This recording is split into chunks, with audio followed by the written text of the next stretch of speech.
ہے انجیل کے اندر ملے گا جو کرسچنز کی کتاب ہے. تورات کے اندر تحریف کر دی گئی، انجیل کے اندر چینجنگ کر دی گئی، مگر آج بھی تورات کے اندر اللہ کے نبی کا تذکرہ موجود ہے، آج بھی انجیل کے اندر اللہ کے نبی کا تذکرہ موجود ہے. ہمارے بھارت میں ہمارے ہندو بھائیوں کی جو کتابیں ہیں، ہم نہیں کہہ سکتے کہ ان کتابوں میں کتنا پریورتن کیا گیا، کتنی چینجنگ کی گئی، مگر آج بھی ان کتابوں میں ہمارے نبی کا تذکرہ موجود ہے.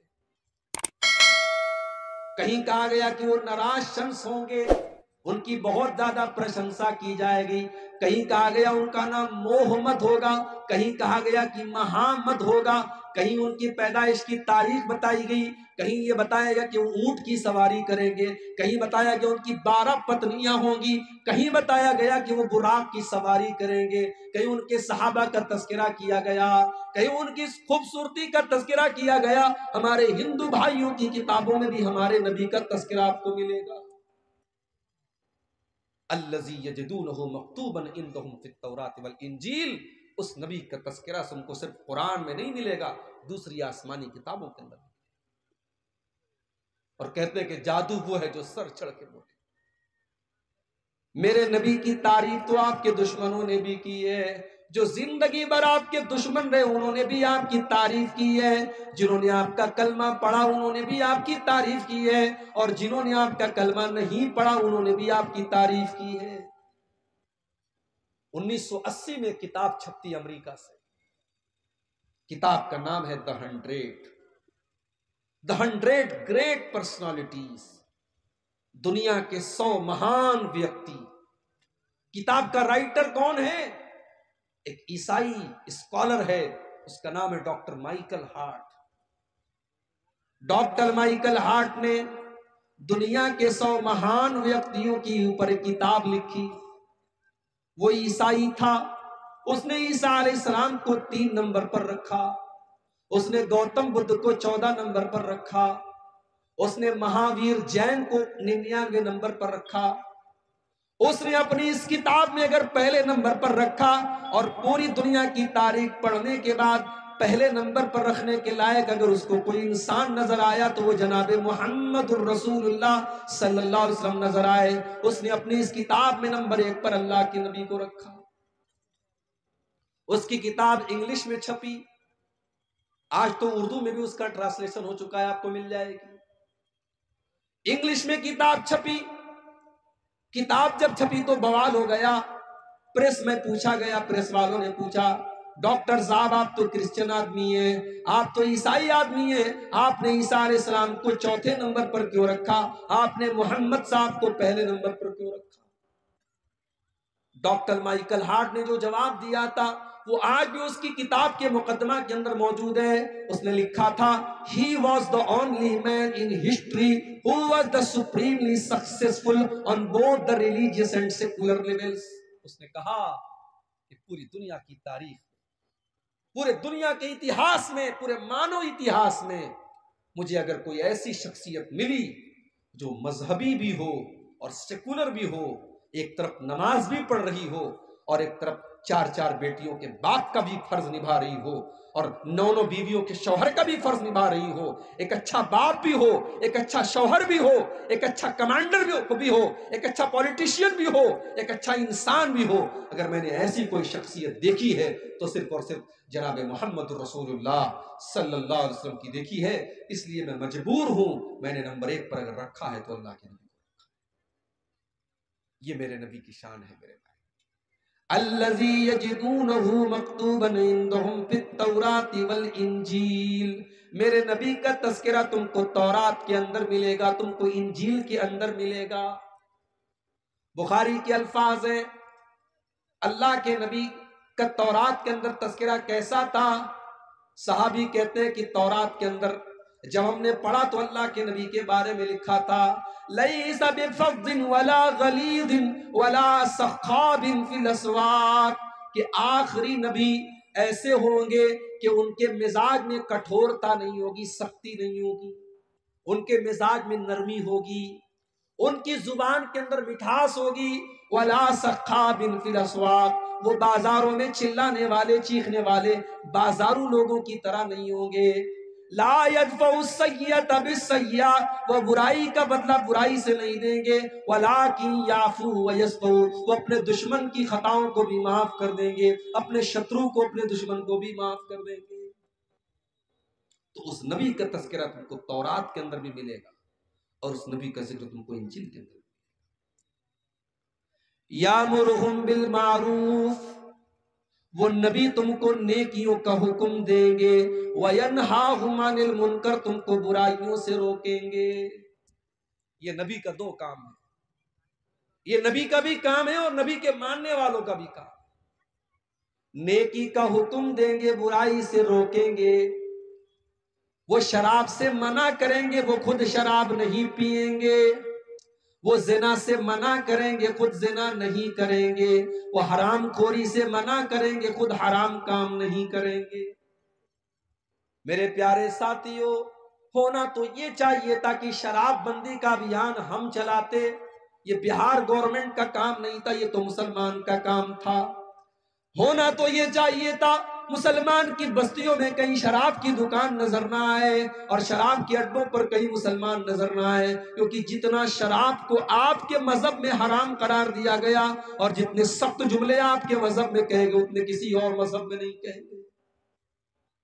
ذرا آپ وہ حدیث اٹھائیے، سنن نسائی کے اندر یہ حدیث موجود ہے. عثمان غنی رضی اللہ تعالیٰ عنہ کی حدیث ہے. کہتے ہیں کہ وہ لوگوں شراب سے بچو، یہ ام الخبائث ہے، یہ تمام برائیوں کی جڑ ہے، یہ تمام گندگیوں کی جڑ ہے. پچھلے زمانے میں اللہ کا ایک نیک بندہ تھا جو بہت نیک آدمی تھا، بڑا متقی تھا، بڑا زاہد تھا.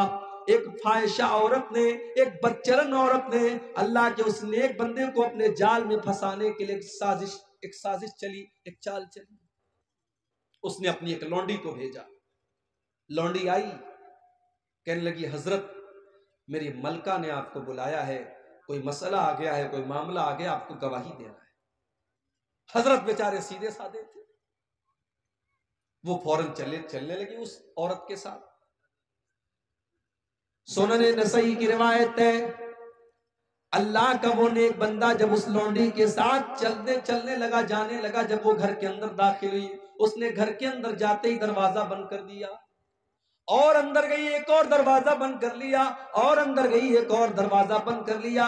7 دروازوں کو بند کرنے کے بعد آخر میں ایک چھوٹا سا کمرہ تھا جس میں ایک خوبصورت بدچلن عورت تھی، ایک چھوٹا سا معصوم بچہ تھا، اور بچے کے بغل میں ایک چھری رکھی ہوئی تھی اور ایک بوتل میں شراب رکھی تھی. عورت نے کہا کوئی گواہی کا مسئلہ نہیں تھا، میں نے تو چال چلی تھی تم کو بلانے کے لیے، تم کو پھنسانے کے لیے. اب تو 7 دروازے بند ہیں، تمہیں بھاگنے کا کوئی راستہ نہیں. اب 3 چوائس تمہارے سامنے، یا تم میرے ساتھ زنا کرو، یا تم اس بچے کو قتل کرو، یا تم اس بوتل کی شراب میں سے ایک گلاس، ایک پیالہ تم شراب پی لو. اس نے سوچا زنا کرنا بہت بڑا پاپ ہے، بچے کو قتل کرنا اس سے بھی بڑا پاپ ہے، شراب کو پینا ان دونوں کے مقابلے میں ہلکا پاپ ہے، ہلکا گناہ ہے. اس نے کہا ٹھیک ہے، تم اس بوتل میں سے ایک پیالہ شراب مجھے دے دو. ایک پیالہ شراب اس نے پی، نشہ چڑھا. اس نے ایک اور پیالہ نکالا، اس کو پیا اور نشہ چڑھا، یہاں تک کہ اس نے پوری بوتل خالی کر دی. اور جب شراب کے نشے میں دھت ہو گیا، اس نے اس عورت کے ساتھ زنا بھی کر لیا اور اس معصوم بچے کا قتل بھی کر دیا.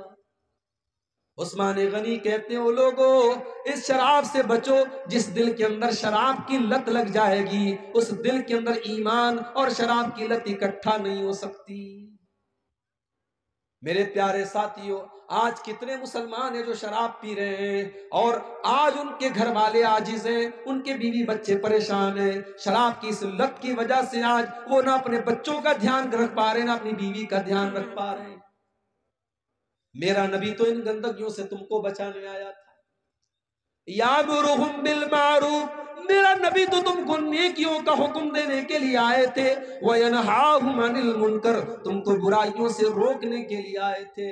دنیا کی جتنی برائیاں ہیں اللہ کے نبی تمام برائیوں سے روکنے کے لیے آئے تھے، اور جتنے اچھے کام ہیں، جتنے نیکی کے کام ہیں، اللہ کے نبی ان نیکی کے کاموں کو بتانے کے لیے آئے تھے۔ نبی کی سیرت اٹھا کے دیکھو، آپ جو بات بیان کرتے تھے اس کے اوپر خود پورا عمل کرتے تھے۔ اگر آپ نے دنیا والوں سے یہ کہا کہ اپنی زبان سے تم جھوٹ نہ بولو، تو میرے نبی نے خود ایسی زندگی گزار کر کے دکھائی کہ آپ نے کبھی جھوٹ نہیں بولا، آپ کے اوپر کبھی جھوٹ کی تہمت نہیں لگائی گئی۔ آپ نے اگر لوگوں کو ایمانداری کا سبق دیا تو میرے نبی نے پوری زندگی ایمانداری کی گزاری۔ اگر آپ نے لوگوں کو وعدہ پورا کرنے کی شکشا دی تو میرے نبی نے کبھی وعدہ خلافی نہیں کی۔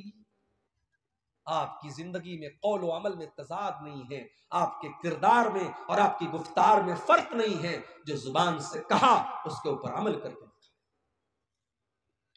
اپنی امت سے کہا کہ 5 ٹائم کی نماز پڑھو، ہو سکے تو تہجد کی بھی پڑھ لو، کمپلسری نہیں ہے، ضروری نہیں ہے، انیواریہ نہیں ہے۔ اپنی امت نے کہا کہ 5 ٹائم کی نمازیں پڑھو، اور میرے نبی کا حال یہ تھا کہ رات رات بھر تہجد پڑھا کرتے تھے، اور اتنے لمبے لمبے قیام کیا کرتے تھے کہ آپ کے پاؤں میں سوجن آ جایا کرتی تھی۔ اور کبھی اماں عائشہ اگر پوچھ بیٹھتی تھی کہ اے اللہ کے نبی، آپ کو اتنی عبادت کرنے کی کیا ضرورت ہے، تو اللہ کے پیارے نبی فرماتے تھے افلا اکون عبدا شکورا، اے عائشہ کیا میں اپنے رب کا شکر گزار بندہ نہ بنوں؟ تو میرا نبی نیکیوں کا حکم دیتا ہے اور برائیوں سے روکتا ہے۔ وَيُحِلُّ لَهُمُ الطَّيِّبَاتِ، اور میرے نبی تم کو پاک چیزوں کو حلال کرتے ہیں تمہارے لیے۔ وَيُحَرِّمُ عَلَيْهِمُ الْخَبَائِثَ، اور ناپاک اور گندی چیزوں کو تمہارے لیے حرام کرتے ہیں۔ میرے پیارے بھائیو، اللہ کے نبی کی جو شریعت لے کر کے آپ آئے، وہ شریعت کتنی پیاری شریعت ہے۔ ہم جتنی حلال چیزیں ہیں، ہمارے جتنے کھانے کے لائق چیزیں وہ ہم کھا سکتے ہیں، اور جتنی حرام چیزیں وہ ہم کو نہیں کھانا ہے۔ جانور تو بکرا بھی ہے، بکری بھی ہے، اور جانور کتا بھی ہے۔ بکرا بکری حلال ہے، کتا حرام ہے۔ کھانے والے کتے کو بھی کھاتے ہیں، سور کو بھی کھاتے ہیں، مگر ہمیں سور کو دیکھ کر کے گھن آتی ہے، کتے کو دیکھ کر کے گھن آتی ہے۔ ہمیں لگتا ہے کہ یہ خبیث جانور ہے، یہ ناپاک جانور ہے، یہ حلال ہوتا تو کتنی مشکل ہوتی۔ اللہ کے نبی جو شریعت لے کر کے آئے اس میں کوئی گندی اور خبیث چیز ہمارے لیے حلال نہیں کی گئی، اور کوئی پاک چیز حرام نہیں کی گئی۔ جتنی پاک چیزیں وہ حلال ہیں، اور جتنی خبیث اور ناپاک چیزیں وہ حرام ہیں۔ جب کورونا وائرس آیا تھا اس دور میں سب سے پہلے چائنا سے اس کی شروعات ہوئی۔ تو چائنا کا ایک شہر ہے، وہاں بہت بڑی مارکیٹ ہے جہاں مختلف جانوروں کے گوشت بکتے ہیں۔ اس وقت جب کورونا وائرس ہمارے انڈیا میں نہیں آیا تھا، چائنا میں شروع ہوا تھا، اس دور میں میں نے یوٹیوب کے اوپر ایک ویڈیو دیکھا چائنا کی اس مارکیٹ کا، کہ دیکھوں وہاں کیا کیا لوگ کھاتے ہیں۔ یقین مانیے اگر وہ ویڈیو آپ دیکھ لیتے، کوئی کمزور دل اور دماغ کا آدمی دیکھ لیتا تو شاید الٹی کر دیتا۔ سانپ کھا رہے ہیں، سانپ کھا رہے ہیں، چوہے کھا رہے ہیں، چھپکلی کھا رہے ہیں، جو سمجھ میں آ رہا ہے وہ کھا رہے ہیں۔ وہ منظر دیکھ کر کے طبیعت میں اتنی گھن آئی میرے بھائی، دل نے اللہ کا شکر ادا کیا کہ اے اللہ تو نے کتنا بہترین مذہب ہم کو دیا، تو نے کتنا بہترین دین ہم کو دیا کہ ہم وہی چیزیں کھاتے ہیں جو آسانی سے ہم کھا سکتے ہیں، جو ہمارے لیے پاک ہیں، حلال ہیں، اور حرام چیزوں سے تو نے ہم کو دور رکھا۔ اللہ کے نبی جو شریعت لے کر کے آئے، اس شریعت کی یہ وشیشتا ہے، یہ خاصیت ہے۔ وَيُحِلُّ لَهُمُ الطَّيِّبَاتِ، حلال چیزیں، پاک چیزیں تمہارے لیے حلال کی گئیں، اور گندی اور ناپاک چیزیں حرام کی گئیں۔ لیکن اب حلال اور حرام کے بیچ میں ایک نیا مسئلہ چلا ہے، مکروہ کا۔ سگریٹ کیا ہے؟ کچھ لوگ کہتے ہیں مکروہ ہے۔ مکروہ ہے اسلام میں۔ مکروہ کس کو کہتے ہیں؟ مکروہ مستحب کا الٹا ہے۔ مثال کے طور پہ کھڑے ہو کر کے پیشاب کرنا مکروہ ہے۔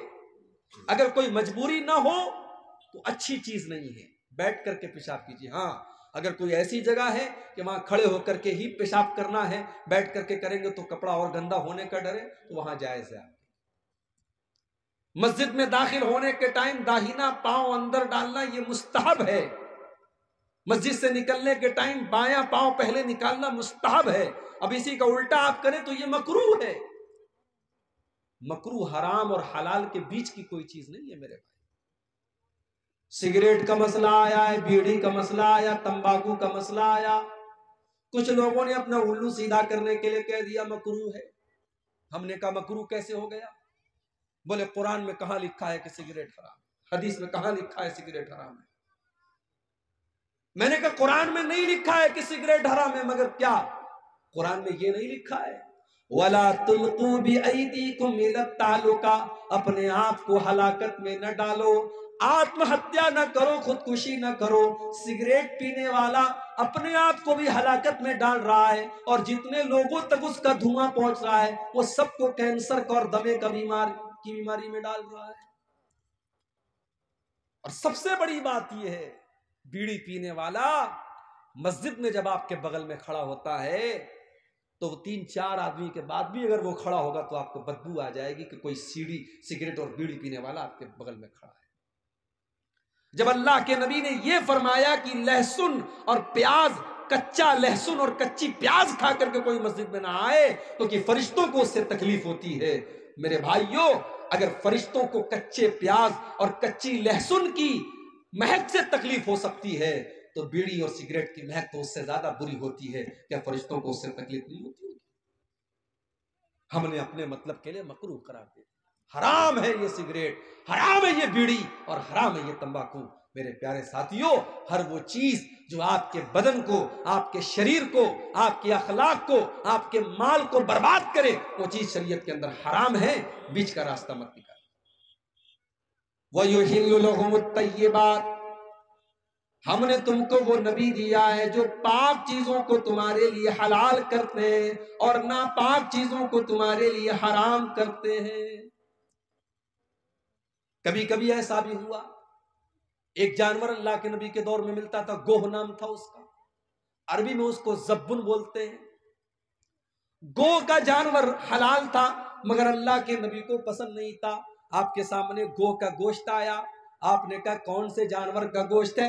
بتایا گیا گو کا گوشت ہے۔ آپ نے کہا میں نہیں کھاتا، مجھے پسند نہیں ہے، تمہیں کھانا ہو تم کھا لو۔ آپ نے جائز تو قرار دیا مگر آپ کی اپنی طبیعت کو وہ پسند نہیں تھا، اس لیے شریعت کے مسئلے کے حساب سے گو کا جانور حلال ہے، کھا سکتے ہیں۔ تو شریعت میں تمام پاکیزہ چیزیں حلال ہیں اور تمام پاکیزہ چیزیں حرام ہیں۔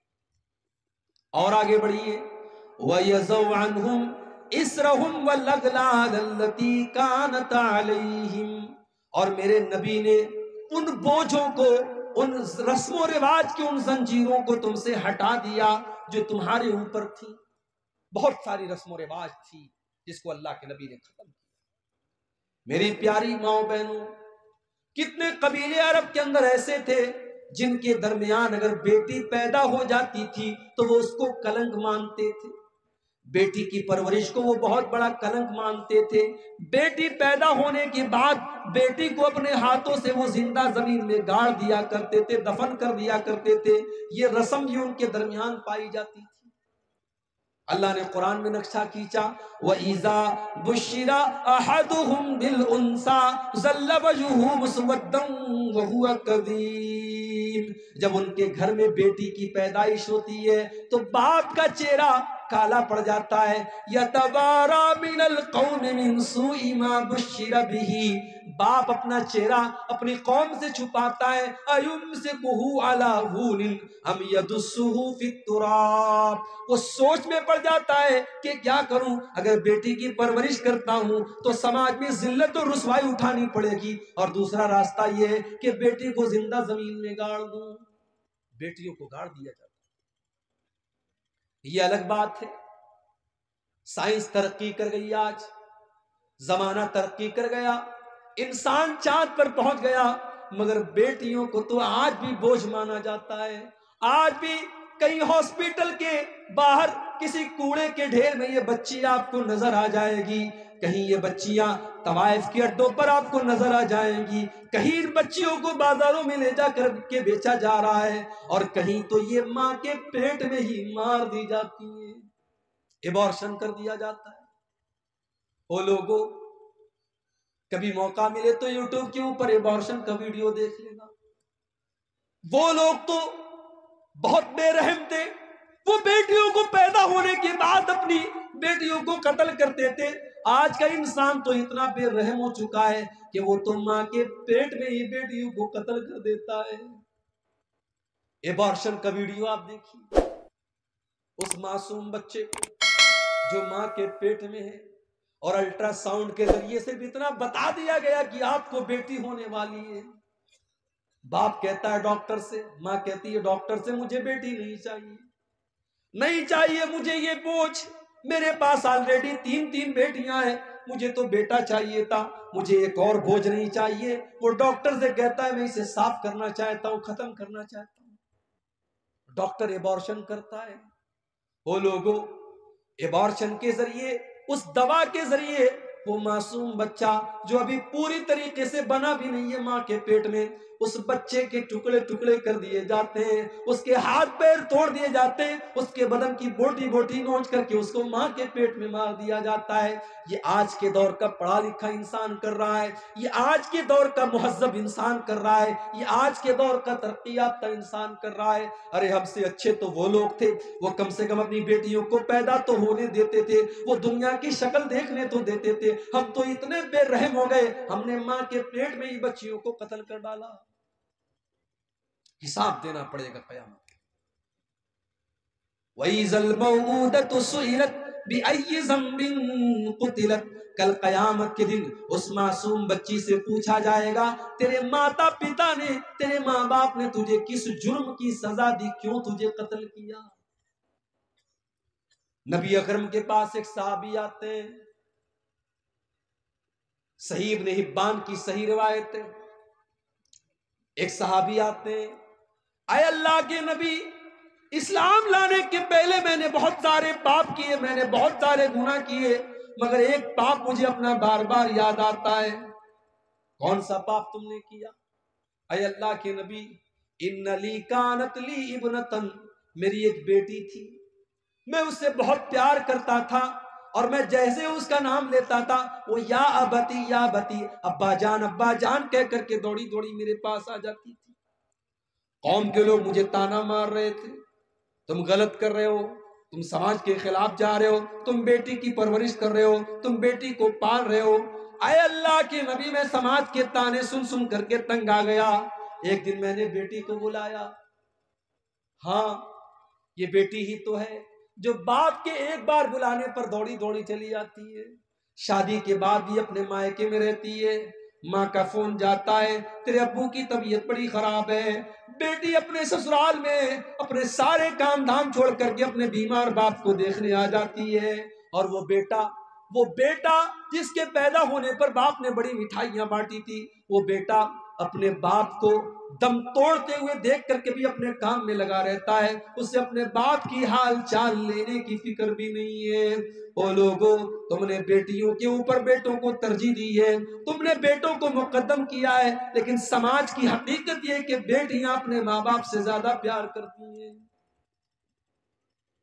صحابی کہتے ہیں اللہ کے نبی، میں نے بیٹی کو آواز دی، وہ دوڑی دوڑی میرے پاس آئی، میں نے اس کا ہاتھ پکڑا، گھر کے باہر لے کے گیا، کچھ دور گیا، کچھ فاصلے پر گیا، ایک کنویں کے پاس